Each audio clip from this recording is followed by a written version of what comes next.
जाए, जाकर देखें, ढूंढे उसे। कहाँ है वो? इमरजेंसी हो सकती है, एक्सीडेंट हो सकता है। मैं कहती थी आपसे डिस्टर्ब है वो, अपसेट है, नाराज है वो आपसे। हो सकता है उस नाराजगी में वो वापस ही ना आए। करना तो यही चाहिए था, मगर कर नहीं पाई। फरियाल, कहाँ थी तू? कहाँ चली गई थी? बता, कितनी परेशान थी मैं। ठीक हो तो? कहाँ तू? बोलो। कहाँ गई थी तुम? मास्टर एजाज साहब के घर। तो बता के नहीं जा सकती थी? क्यों? आपने मामा को सब कुछ बता दिया?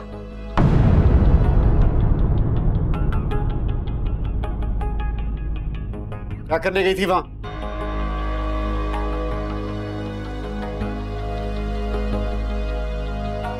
मैं हुमा के बाप से शादी करने गई थी। क्या बकवास कर रही हो? दिमाग ठीक है तुम्हारा? बकवास? आपको पता है जब मैंने मास्टर साहब से ये बकवास की तो क्या हुआ?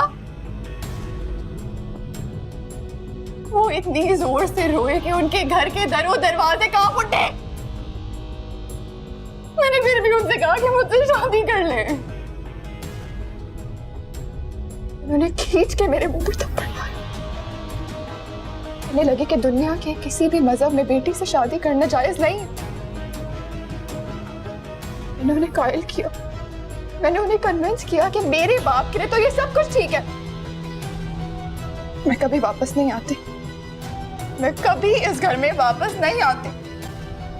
लेकिन आप लोग जानते हैं मैं क्यों घर वापस आई? वही मास्टर साहब, उन्होंने अपनी बची कुछ इज्जत का मुझे वास्ता दिया। और ये चादर, ये सफेद चादर मेरे सर पर उड़ाकर आपकी घर की दहलीज के बाहर छोड़ गए। ये क्या रही हो फरियाल? हुआ क्या है? मुझे कुछ समझ नहीं आ रहा। मम्मा आपको समझ नहीं आ रहा तो आप अपने शौहर से क्यों नहीं पूछते? बताए ना इन्हें, बताए ना। फरियाल, फरियाल, क्या हुआ है? कुछ तो हुआ है। सब पता है आपको, पता है क्या छुपा रहे हैं आप? चुप करो, कुछ नहीं हुआ।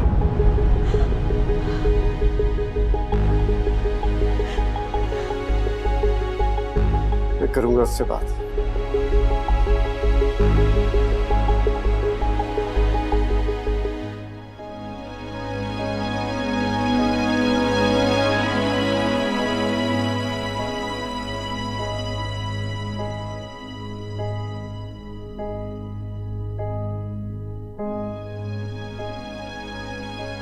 खुदा का लाख लाख शुक्र है कि फरियाल का पता चल गया और मास्टर एजाज साहब का भी रूप सामने आ गया। कैसा रूप? फरियाल हमेशा के लिए उनके पास रहना चाहती थी। फरियाल उनके पास रहना चाह रही थी, मगर क्यों? बज़िद थी कि मास्टर एजाज साहब फरियाल से निकाह कर लें। क्या बकवास कर रहे हो? सोच समझ के बोला करो। बकवास नहीं कर रहा हूं मीजा, सच कह रहा। और मास्टर एजाज साहब आपके भाई की तरह घटिया नहीं निकली। उन्होंने फरियाल के सर पे इज्जत भरी सफेद चादर उड़ाई, बाप की शफकत भरा हाथ उसके सर पे रखा और इज्जत से उसे उसके घर छोड़ने गए। उस इंसान के घर जिसने उनकी बेटी से खुफिया निकाह कर रखा था। निकाह का लफ्ज इसलिए इस्तेमाल कर रहा हूं कि आप मेरे सामने, वरना जो हरकत उन्होंने की है वो चुप कर जाओ आलियान। मैं पहले ही बहुत परेशान हूं, मेरा दिमाग मत खाओ तुम। मास्टर एजाज साहब की आला ज़र्फी तमाचा न सिर्फ आपके भाई के मुंह पे बल्कि इस पूरी सोसाइटी के मुंह पे, जो अमीर दौलतमंद लोगों को झुककर सलाम करती है और गरीब तालीमी याफ्ता को ठुकराती है, नाकदरी करती है, सलील करती है। वाह रे दुनिया वाह, क्या वक्त आ गया। दुनिया है भाई, ये दुनिया जो दौलत के पीछे भाग रही है।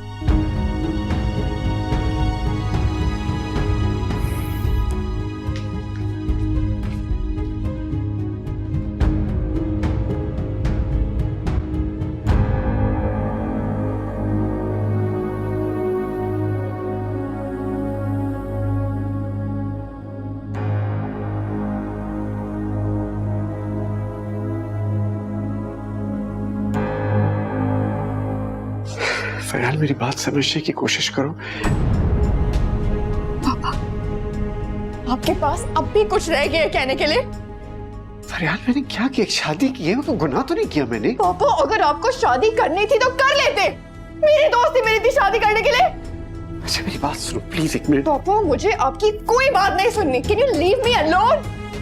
फरियाल, फरियाल, फरियाल मेरी बात सुनो। फरियाल,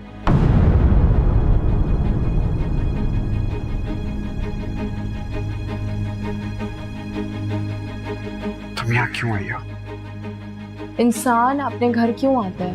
घर? ये तुम्हारा घर कैसे हो सकता है? जब से तुम्हारे पापा ने मुझसे शादी की है तब से ये घर मेरा भी हो गया है। अच्छा अभी जाओ यहाँ से, अभी जाओ। मैं क्यों जाऊं यहाँ से? ये घर जितना इन लोगों का है उतना मेरा भी है। इतनी आसानी से नहीं मानेगी। इसे धक्के देगा, फरियाल! उसे बाहर निकालेगा। खबरदार जो दफा और भी हाथ लगाया मुझे। आपने कुछ नहीं बताया इन लोगों को? ये मेरा और मेरी फैमिली का मामला है, इसमें मत आओ तुम। ये मामला अब मेरा भी है क्योंकि हमारा निकाह हो चुका है। बीवी हूं मैं आपकी और अब मैं इस बात को खुफिया नहीं रख सकती। ठीक है, ठीक है पापा, इसे अभी डिवोर्स दे, निकाले इसे यहाँ से, दफा हो जाओ यहाँ से।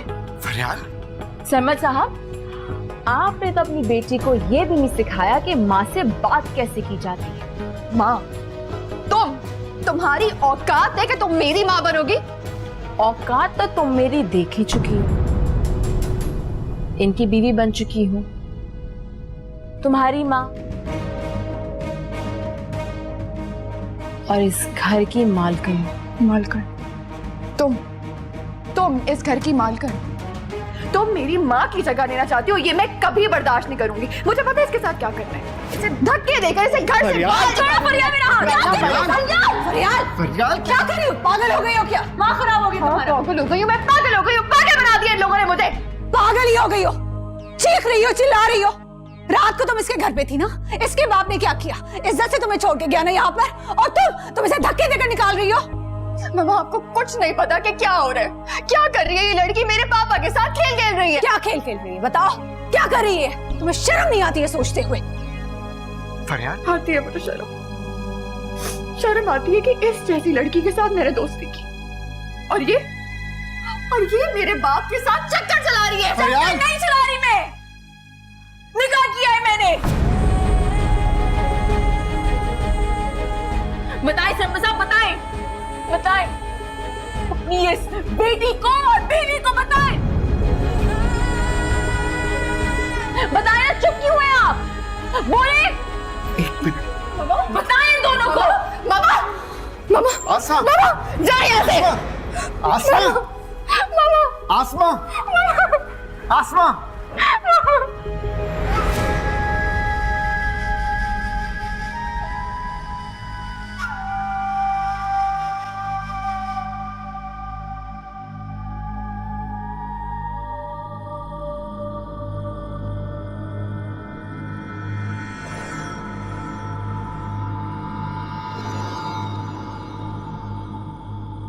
अरे मैम, आप आ गई, पता ही नहीं चला मुझे तो। लगता है आप कुछ परेशान हैं। मैं परेशान नहीं, थक गई हूँ। खाना लगाऊं? हाँ खाना लगाओ, मुझे बहुत भूख लगी है। साहब आएंगे? नहीं। वो जी, आप अकेले में ज्यादा खुश रहती हैं। कनीज, तुमसे किसी ने पूछा है? वो बात ये है कि आपसे बात करके अच्छा लगता है, मगर मेरा दिल कर रहा है कि मैं खाना खा के सो जाऊं। मैं खाना लगाती हूँ जी।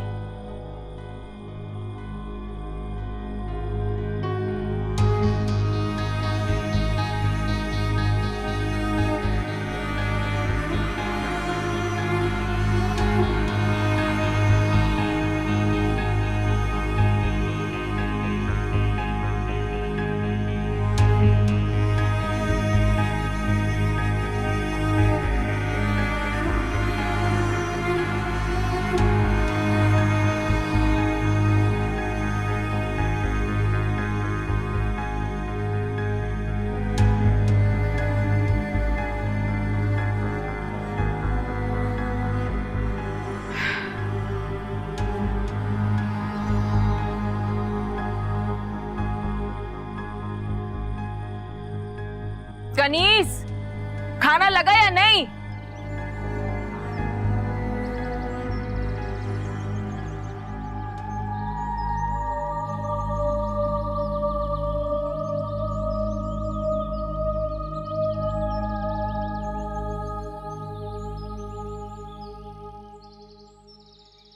क्या देख रही हो? मास्टर साहब, मैं देख रही थी कि मुझे कभी अंदाजा ही नहीं हुआ कि आप इतने बड़े इंसान हैं। तुम भी दुनियादार हो फरकुंदा बेगम। दुनिया की तरह तुमने भी एक स्कूल टीचर की पे और उसके पे स्केल को देखा है। मुझे तो तुमने कभी देखा ही नहीं, समझा ही नहीं। आपने उस शख्स की बेटी को इतनी इज्जत दी जिसने हमें इज्जत से मरने के काबिल भी नहीं छोड़ा। उस्ताद बच्चे की काबिलियत देखता है, ये नहीं देखता कि वो बच्चा दोस्त का है या दुश्मन का। और फरियाल, उसने तो हैरान ही कर दिया। हैरान नहीं, बल्कि मैं तो शर्मिंदा हो रहा था उसकी बातों पर। जैसी सोच, जैसे ख्यालात एक बिजनेसमैन की बेटी के थे, ऐसे ख्यालात तो मास्टर एजाज की बेटी के होने चाहिए थे। और खन्ना बेगम, बेटी की तरबियत के मामले में मैं सरमत से हारता हुआ नजर आ रहा हूं।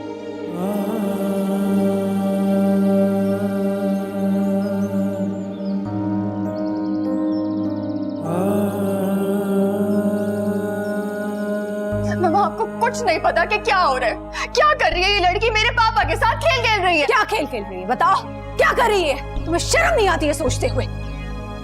फरियाल, आती है मुझे शर्म। शर्म आती है कि इस जैसी लड़की के साथ मैंने दोस्ती की, और ये मेरे बाप के साथ चक्कर चला रही है। चक्कर नहीं चला रही मैं, निकाह किया है मैंने।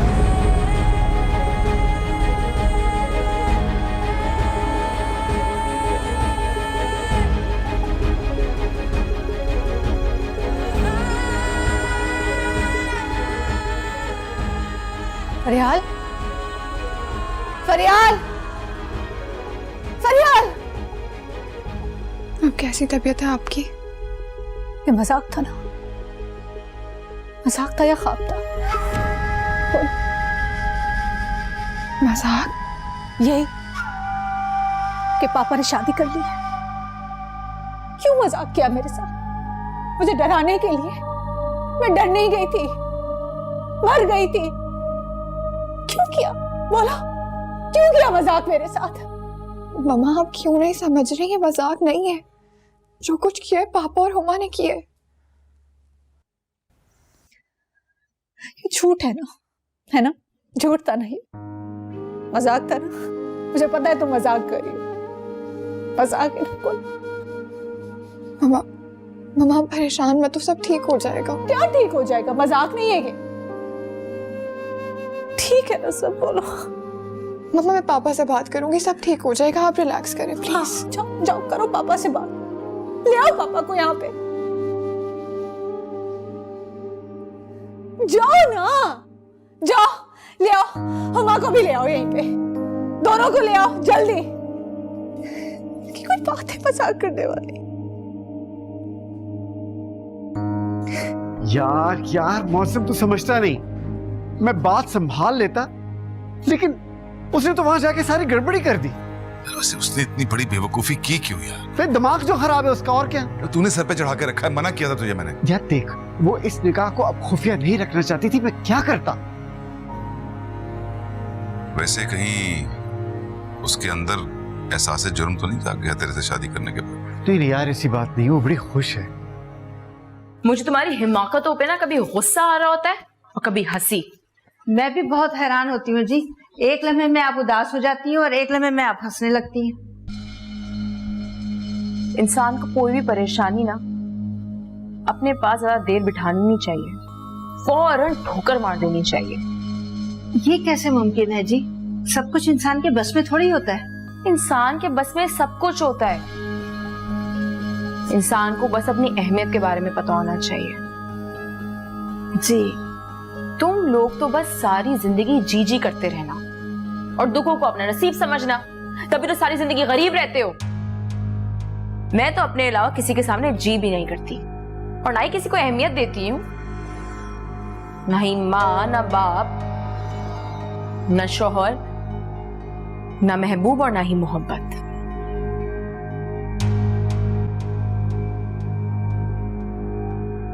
सबसे बड़े खतरे की बात यह है कि जिस दिन हुमा को यह एहसास हो गया कि उसने तेरे साथ शादी करके गलती की है, उस दिन मसाइल बढ़ जाएंगे। यार मसाइल तो बढ़ गए, फरियाल के रिएक्शन अलग, आसमा तो सुनते साथ बेहोश हो गई। तो इसलिए हुआ कि उनको अचानक पता चला। यार मैं माँ बेटी का जहन बना रहा था, लेकिन इसने सारी गड़बड़ कर दी है। वैसे तो जितना भी माइंड बना लेता उनका, वो हुमा को कभी भी तेरी वाइफ के रूप में कबूल ना करते।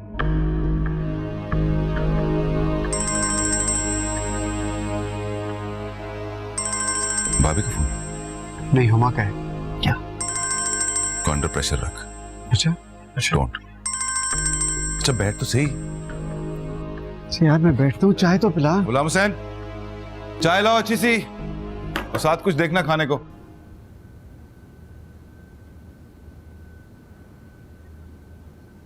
अम्मीजान, फरियाल का फोन आया है, खैरी ममानी जान की तबीयत ठीक नहीं।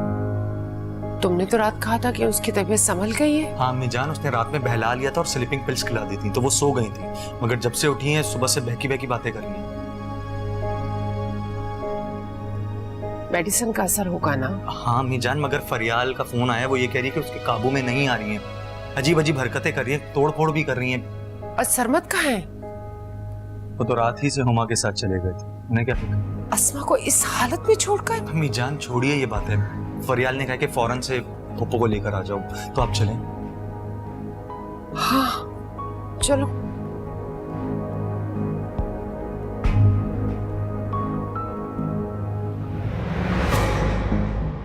शुक्र है आप आ गए। आप मेरा फोन रिसीव क्यों नहीं कर रहे थे? तुम्हें अपने अलावा किसी और का एहसास है? अब क्या कर दिया मैंने ऐसा? तुम मेरी मोहब्बत का नाजायज फायदा उठा रही हो। हमने शादी की है, कोई जुर्म नहीं किया, किसी का हक छीना है, तो फिर मैं शादी को राज क्यों बनाऊं? आप डर रहे थे बताते हुए, तो मैंने सब कुछ बता दिया। मुझे कोई डर नहीं लग रहा। मैंने जब तुम्हें कहा था कि मैं आहिस्ता आहिस्ता सब कंट्रोल कर लूंगा, तो वहां आने की तुम्हें जरूरत क्या थी? मैं इस अजियत में मजीद नहीं रह सकती थी सरमद। मैं भी अपनी फैमिली को इस तरह डिस्टर्ब नहीं कर सकता। तो ये बात आपको पहले सोचनी चाहिए थी। तो तुम्हें भी तो सोचनी चाहिए थी। पहले तो तुम खुफिया निकाह और पोशीदा मोहब्बत की कायल थी, अब क्या हुआ? उस वक्त हालात कुछ और थे। लेकिन मेरे हालात वही हैं। तुम्हारे अलावा भी मेरी जिंदगी में लोग हैं जिनको मैं जवाब दे। तुम्हारे सामने कठपुतली बन के नहीं रह सकता मैं। अच्छा अच्छा, तो मतलब आपको मुझसे मोहब्बत नहीं है, मैं आपके लिए सब कुछ नहीं हूं।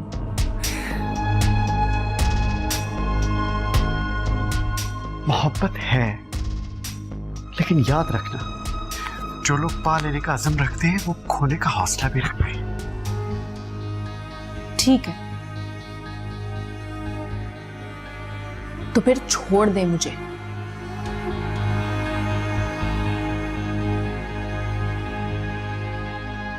ठीक है, छोड़ दिया।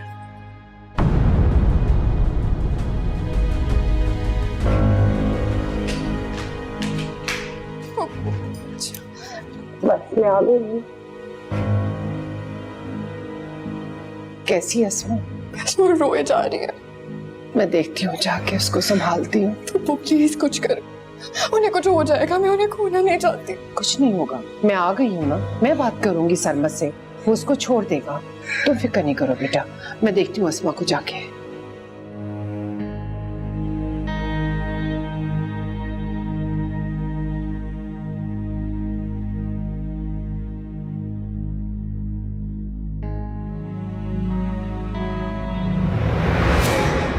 आराम से कैसे कह दिया आपने कि आपने मुझे छोड़ दिया?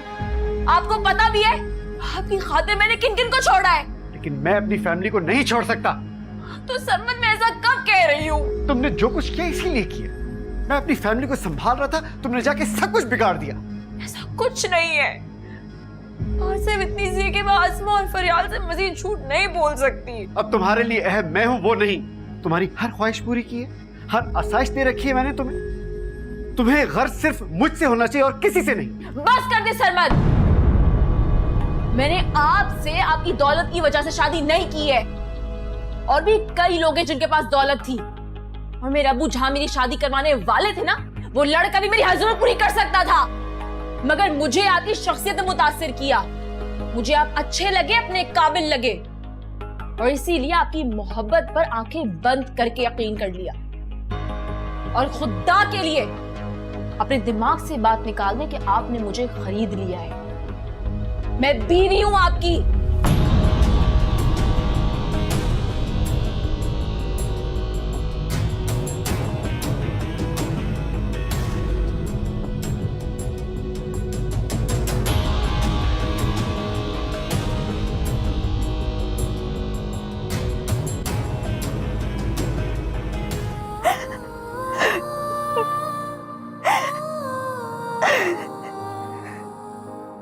अब हौसला करो, बस भी करो। नहीं हौसला, कहां से लाऊं मैं हौसला? अब मैं तो सोच भी नहीं सकती कि सरमद दूसरी शादी करेंगे, और वो भी हुमा के साथ। मैं तुम्हारा दुख समझ सकती हूँ, लेकिन मैं नहीं समझ सकती। कैसे समझूं? मैं तो समझ रही थी वो फरियाल और वो हुमा मजाक कर रही है मेरे साथ, लेकिन तुम इसे मजाक ही समझो। ये शादी ज्यादा देर तक नहीं चलेगी। क्या फायदा? मेरे दिल पे जो चोट लग रही थी वो तो लग गई ना। ये जख्म भी भर जाएगा और सरमद को भी अपनी गलती का एहसास हो जाएगा। बस तुम हौसले से काम लो। कैसे किया ये सरमद ने? क्यों? क्यों? बस तुम फरियाल के लिए सोचो, खुद को संभालो उसके लिए। बस कर दो। अब कुछ ठीक नहीं होगा, अब कुछ भी ठीक नहीं होगा।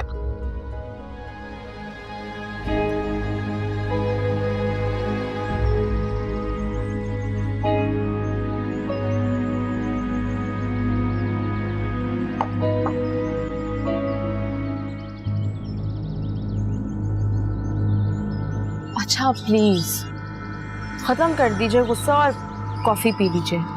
तुम्हें अंदाजा नहीं कि तुम्हारी इस हरकत की वजह से मुझे क्या क्या फेस करना पड़ेगा। मुझे माफ कर दीजिए। बस ये कहने से मेरे मसाइल हल नहीं होते। देखो, आप बार बार फोन करिए तो मैं क्या कहूंगा? तो कॉल रिसीव करें, बात करें ना उनसे। आप इस अजियत को मजीद प्रोलॉन्ग कर रहे हैं। मैं इसी वजह से आपके घर गई और सब कुछ सच सच बता दिया।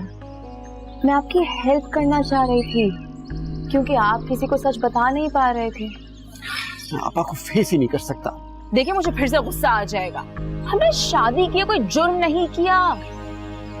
तभी हमारी शादी से आलियान को क्या मसला है? इतनी मुखालफत क्यों कर रहा है वो?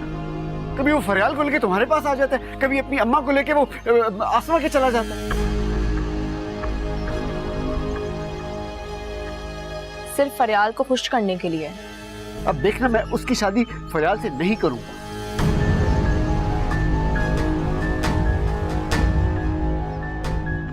खुश तो हुमा जैसे लोग होते हैं जिन्हें किसी की कोई परवाह नहीं होती। खुश तो मैं उससे नहीं रहने दूंगी। उसने मुझे धोखा दिया है। बदला तो मैं जरूर लेकर रहूंगी, छोड़ूंगी नहीं उसे मैं। क्या हो गया फरियाल तुम्हें? मुझे तुमसे ये उम्मीद नहीं।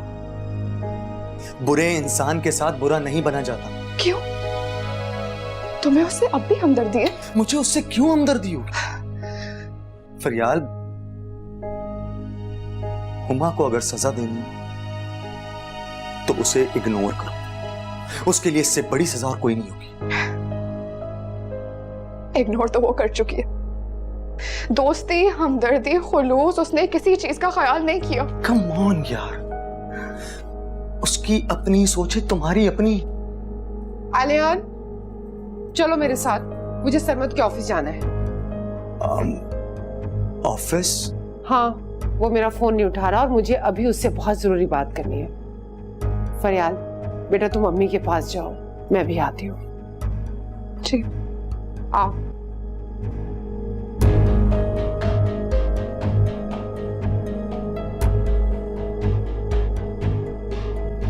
अम्मी जान,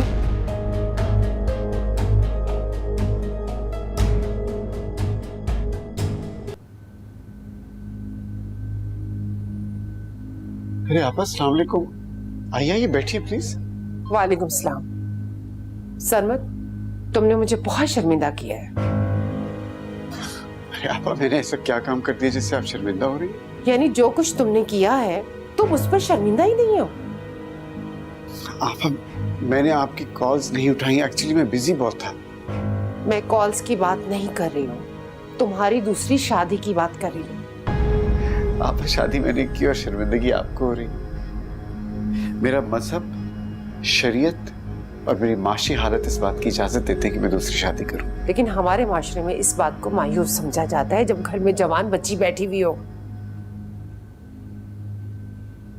तुम वो भी सरमत के ऑफिस, जरूर अपनी अम्मी को लेके आए होंगे। अम्मी को सरमत के घर भी लेके गए होंगे, उससे पहले फरियाल को मेरे घर लेके आए थे। वैसे मुझे समझ नहीं आता कि तुम आखिर किस खुशफहमी में हो। तुम कहीं ये तो नहीं समझ रहे कि मैं वापस लौट आऊंगी? तुम अगर चाहकर भी वापस आ जाओ तो मेरे दिल के दरवाजे कभी नहीं खुलेंगे तुम्हारे लिए।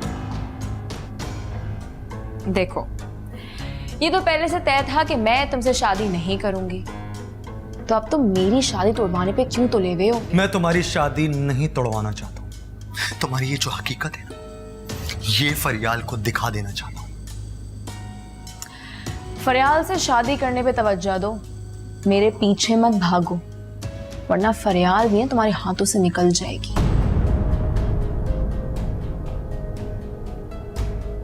तो मैं खोकर इतना स्ट्रांग हो गया हूं कि अब कोई भी मेरी लाइफ से चले जाए मुझे कोई फर्क नहीं पड़ता। दिलेर हुए हो, समझदार नहीं, और मेरे चक्कर में सरमत की मुखालफत करना छोड़ दो, वरना वो अपनी बेटी का रिश्ता नहीं देगा तुम्हें।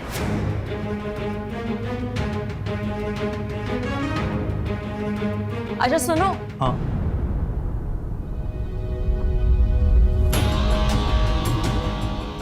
कुछ नहीं,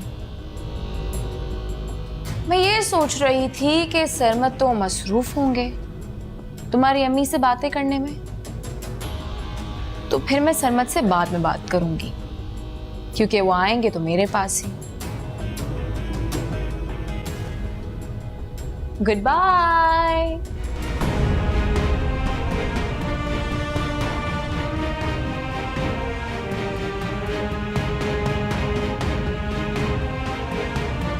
आपा, मुझे एक बात की समझ नहीं आ रही कि मेरी शादी से आपको और आलियान को इतना मसला क्यों है, खासतौर पे आलियान को। मैंने हुमा से भी कुछ भी नहीं पूछा। क्या बात छुपा रही हैं आप, मुझे बता दें। इसी को कहते हैं उल्टा चोर कोतवाल को डांटे। आपा, मैंने कौन सी चोरी की है? मुझे एक लड़की पसंद आई और मैंने शादी कर ली।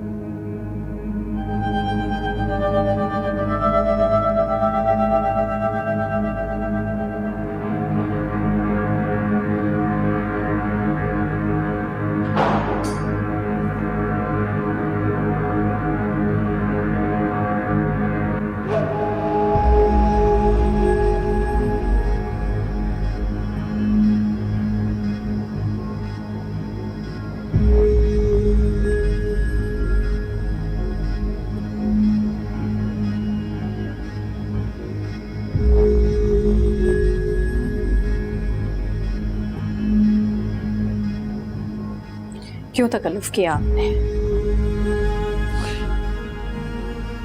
तकल्लुफ कैसे? घर आने जाने की तकलीफ ना किया करें। मुझे अब कोई फर्क नहीं पड़ता, और ना अब आपके आने का इंतजार रहता है। कैसी बातें कर रही हो?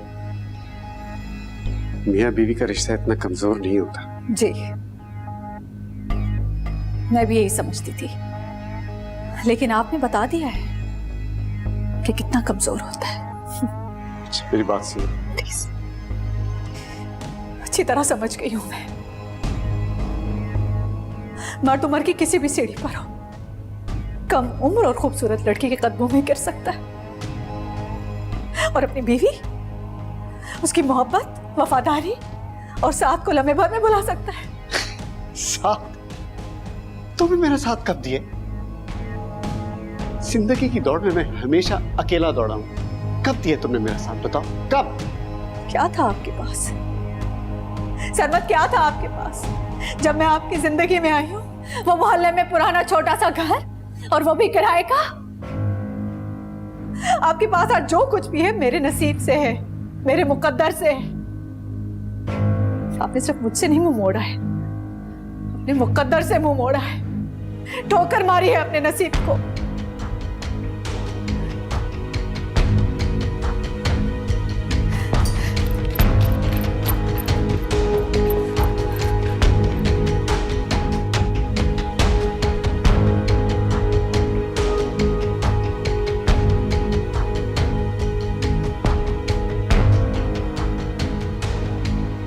अम्मी जान क्या हो गया? मामू जान के ऑफिस जाते वक्त आप बहुत गुस्से में थी और जब से वापस आई आप बहुत परेशान नजर आ रही हैं। कोई बात हुई है? सरमद ने बात ही ऐसी कर दी है। उन्होंने कहीं आपसे कोई? अरे नहीं नहीं, मैंने ही उसे बहुत सुनाई थी, लेकिन उसने तो बहुत तहम्मुल और इत्मीनान से मुझसे बात की है। तो फिर परेशान होने की क्या बात है इसमें? तो मुझे बताओ, सरमद तुमसे नाराज क्यों है? मुझसे? मगर क्यों? वो कह रहा था कि सबकी मुखालफत तो मुझे समझ में आती है, लेकिन आलियान उसकी मुखालफत क्यों कर रहा है हुमा से शादी करने पर?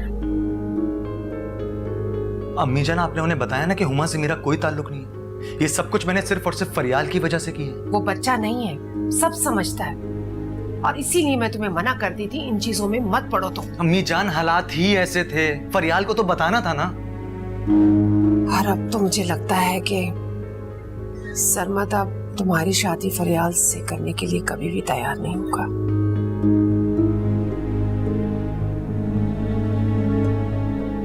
उन्होंने ऐसी कोई बात की आपसे?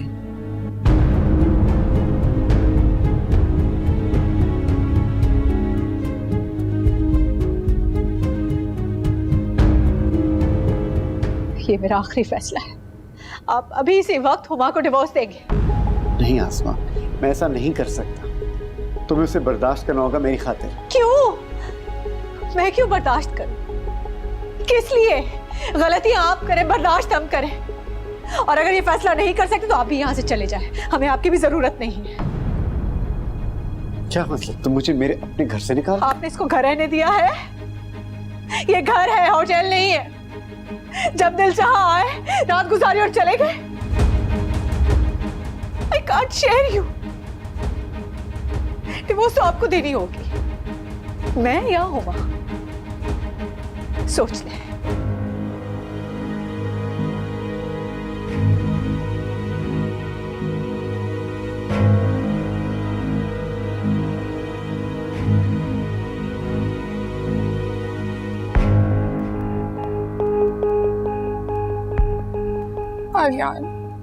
आलियान तो मेरी बात क्यों नहीं समझ रहे हो?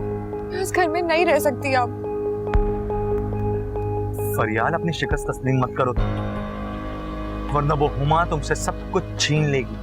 मेरे बाप को तो छीन लिया, अब बचा क्या है छीनने के लिए? प्लीज मेरी बात समझने की कोशिश करो। हार मत मानना, वरना कुछ भी बाकी नहीं रहेगा।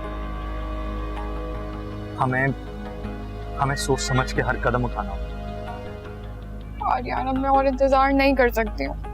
प्लीज आलियान, तुम अपनी अम्मी से बात करो, उनसे बोलो कि वो मेरे घर आके मेरी शादी की डेट फिक्स करें और मुझे ब्याह कर ले जाएं, बस। आलियान प्लीज।